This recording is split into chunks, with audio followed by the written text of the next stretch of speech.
జయప్రద,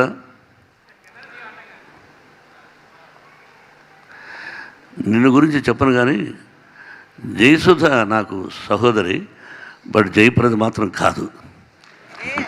కాదు చెప్తున్నా. నైటు దాదాపు 4 o'clock ఏవిఎం స్టూడియోలో 7 o'clock స్టార్ట్ చేశారు ఆయన ఉదయం. రాత్రి 4 గంటల వరకు షూటింగ్. అప్పుడు తను నేను లాక్కెళ్ళిపోవాలి. కృష్ణరాజు గారు హీరో. అల్లు రామలింగ గారు వచ్చి, అయ్యా ఈ అమ్మాయిని ఎలా లాక్కెళ్తారు, ఏదైనా ప్రాబ్లం వస్తుంది కదా అన్నాడు. ఆ రోజు చెప్పిన డైలాగ్, ప్రతి ఊరికి ఒక దారి ఉంటుంది, ప్రతి దారికి ఓ అడ్డదారి ఉంటుంది, ఏ దారి నుంచి వెళ్ళినా ఊరు దాటిపోవడానికి దారి దొరుకుతుంది అని. దారి అనే దాని మీద కొట్టారు. He has return. కాబట్టి బయట మీరందరూ ఫోటోలు తీసుకుని వెళ్ళిన డైలాగ్స్ అన్నీ ఆణిముత్యాలు లాంటి డైలాగ్స్.